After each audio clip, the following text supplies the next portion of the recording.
Good deal. All right, Brian, you guys want to start? Brian?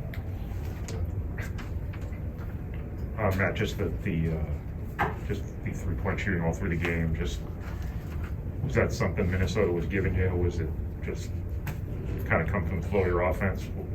Yeah, well, obviously, they're in a bind, with their numbers really on the perimeter. And so, like, they mix in their man, they mix in their zone, and then obviously we have an advantage with our size.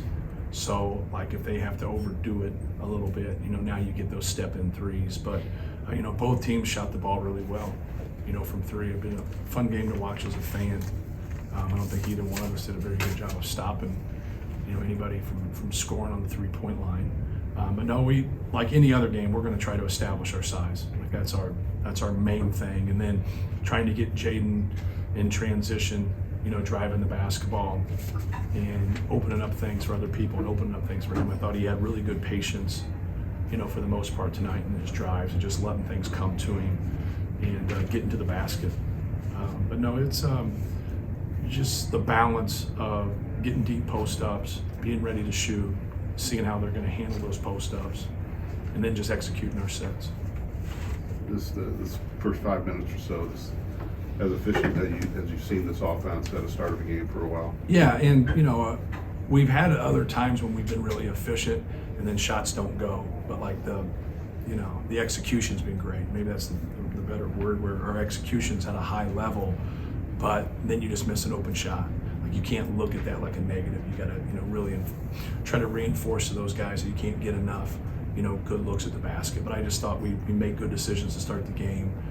We really could have put ourselves in a position if we would have finished the first half. We had the ball at the rim, 2 or 3 times. We should have finished and been in a little bit better position. That's obviously just my perspective. But when we move the ball and we execute, and we just take what people give us, we have a pretty good offensive team.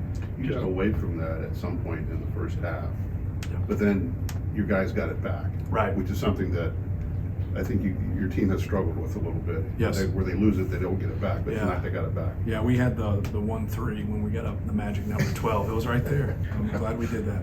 Just take a dribble up, 35-footer when you get up 12. We do it every game. So, yeah, there's, we have a good group of guys, and it's hard. I mean, I'll be frank with you. It's we've had a good season so far, but like we have guys playing anywhere, 8-9 minutes that are really good players. And it's a difficult thing once you know how someone's going to play, and then you're going to play some other people a lot more minutes because they're just a little bit more suited against their style. And I really wanted us to keep, Jaden and keep Sasha in there because I thought they would be good. J.I. especially attacking in transition, and then Sasha when they're mixing defenses and going to his zone. He does a good job of getting in, but he's also, if they're going to leave people and move, he's going to be able to knock down those shots. Are you surprised that Ben went with his top big man off the bench? I thought it was pretty smart, to be frank with you. Normally, everybody accumulates a couple fouls right away against our guys. It's like facing somebody who can press, and like get 6 people out there in the press and practice, and you try to do everything to simulate what that press is going to be like, but you can't do it because you're not that team. Zach's that way with his overall size. Like you sit there and say, okay, do our post defensive rules, do this and do that, because that's what works for you.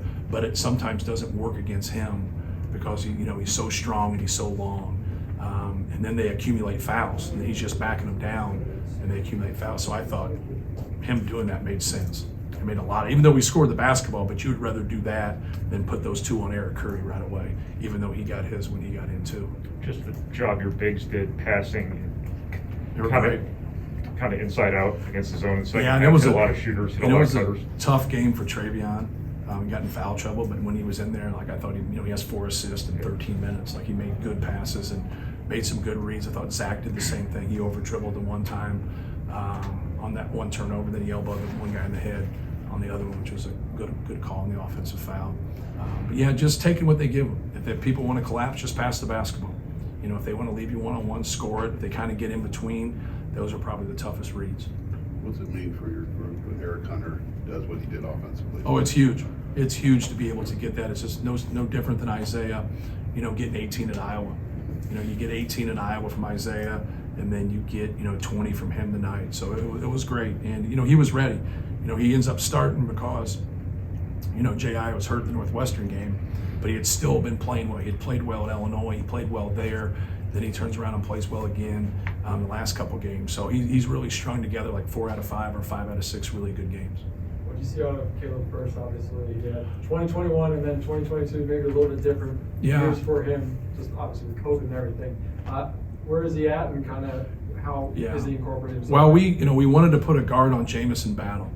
And with that being said, that means Caleb and Mason's got to go guard like Luke Lowy or one of the other guards. And that's hard. When you're 6'10", 230, it's hard to get out there and guard. And I thought he did a really good job of being there. And then he was good around the basket. He's a very good rebounder. He was around it, but just being able to come into the game. And it's really hard when you don't know what you're going to do. You don't know if you're playing 20, you don't know if you're playing 5, you don't know if you're playing 10. And I don't know either. I just go off of feel in terms of how I kind of sub with everybody. But no, Caleb's a good player. He can really rebound. He's got more to his game, but he's with a lot of guys, and so he has to play off a lot of guys, but his day's coming.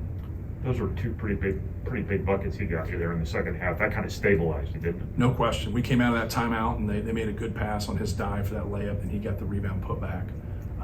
That was huge for us. Is that why you wanted Ethan?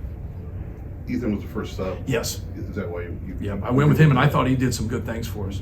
He was really solid. And then I went with, Caleb he did some good things in the first half too. Then I went with Caleb there. I just wanted to, somebody that could rebound the ball a little bit better.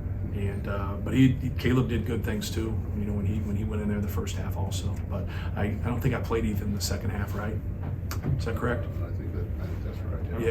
Yeah. It was nothing more than just a numbers game at that point. And talked about comparing himself with you as far as taking over your alma mater.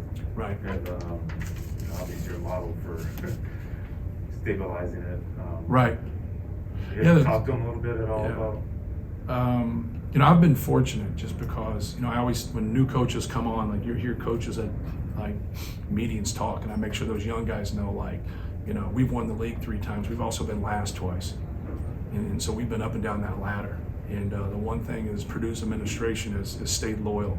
And the more you can stay with somebody, I think you're going to really, reap the benefits, because, kids see that. Kids see that, they want to be in a stable environment. They want to be somewhere where, like, I sign with you, I play for you, and then you're my coach the whole time. And I think, anytime at your alma mater, it means a lot to you. You have pride. And when we struggle, we miss free throws, or we don't go against the press, and people lose their mind with us about these things. Like, I'm sick too. I'm a fan also, of Purdue, and that's the way he's going to be here. Like, no one's going to feel worse, than when you're the head coach of your alma mater when you lose, because you feel like you're letting everybody down. But you also have an unbelievable pride that you're going to do everything in your power to try to get it going again and then get consistent. And he will. The way he's put this together with these guys and how competitive they are. This game could have got a lot closer than it did. We were very fortunate. We made a couple of those threes. But no, he's done a fabulous job with this group, and he's going to do good because there's a bunch of players here. There's a bunch of players in the Minneapolis area, and then we all know there's only one Division I school. And so, I know he's going to go, as hard as he can to get people to stay home, but he's also proven he can go out and get other guys, and he's been other places to be able to do that. So they got the right guy. He's going to do great. Anything else? Thank you.